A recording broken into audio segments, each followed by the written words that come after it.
วกคำบ่ได้ยืนคืนบ่ได้นอนเหมือนพวกข่อยพี่น้องมาพี่ลูกมาคำนี้ครับอันนี้นั่นนะลูกคืออยู่อเมริกาเด้อแต่งพวกเขาออกมาแต่ว่า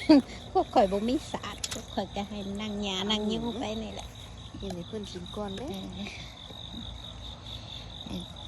บุญข้าวสากมาฮอดแล้วก็เฮ็ดผักเขาวพันน้ำออกมาญาติพี่น้องทั้งหลายที่ล่วงลับมาพากันมากินแล้วก็ให้เลขเด็ดพวกข่อยถือเลขเด็ดในเด้อเราเบียร์มีเบิดเราน้ำเอาบ่ได้เอากอกยาเลยขาดกอกยามาจะไปเอาไปเอาหลักเอาของไอ้มาก็หลักเลยเอาซื่อ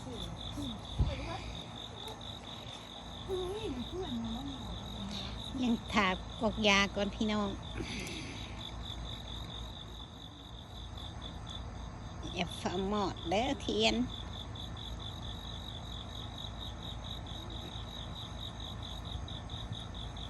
โอ้ยอย่ามาแห้งแบบนี้มาค่อยๆได้ก็ได้หรอหลายมูบเลยเด้อเลยแม่นว่ะ3 มูบ 4 มูบเลยเด้เด็กกับบยอมดับเด้อห่วยครับบ่ได้เด้กินข้าวกินน้ำเด้อทางมาได้มาอยู่มากินเด้อยู่มองใดเจใดกะพากันมากินเบิดทั้งอานันติดเลยบอกโอ้ความมียาทุ่มอย่างลุงอูดกับมากินเด้อมาน้ำพอน้ำแม่เจ้าน้องนงเห็ดให้กินแล้วขอบคุณสร้างในคุณเบือมพอเรือไม่เคียนโอ้ยหลายครบมาเบิดน้ำสกุลโนสุวรรณที่ได้ล่วงลับละ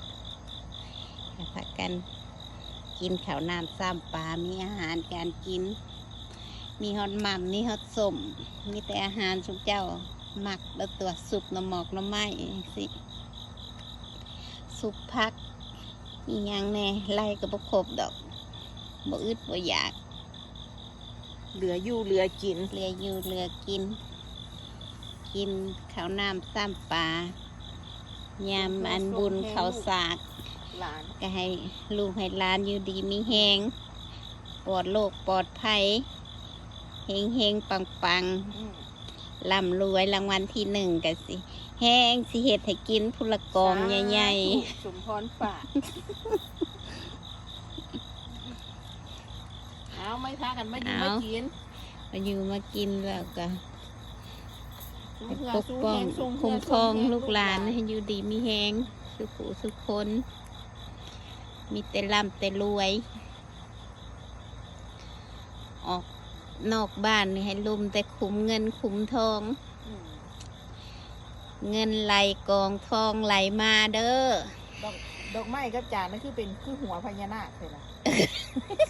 เอาแม่นเลขที่ออกแล้วคือเห็นเลขเด็ดแล้วปล่อยคนอยู่คนกินซะกินให้มันอิ่มเห็นไฟแตงผ้าเข่าออกไปหลังบ้านเพราะว่ามื้ออื่นจะได้ออกเดินทางแต่เช้าเขาก็เลยเอาออกไปไหวตอนนี้ครึ่งชั่วโมงเลยเทียนยังเดี๋ยวนี้ฝนตกยังไงไฟเทียนยังบ่มอดคำอ่อนเลิกงานมานะคนหัวลูกว่าซะนอกจากบ่มอดเลยไฟเทียนน่ะยังแจ้งฝนเดี๋ยวนี้ฝนตกเงียบๆไฟเทียนเนี่ยแจ้งเสย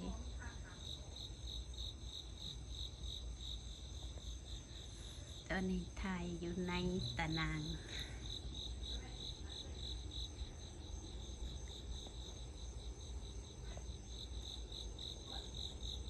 แต่อาหารแซ่บได้เนาะทั้งดองทั้งสวรรค์ทั้งเวียงจันทร์ไปเจอกันสงสัยเพิ่นตามจอกตามแก้วกันอยู่บอกพวกเจ้าไฟเทียนหัวยอมหมอดแล้วก็ครึ่งชั่วโมงเลยเด้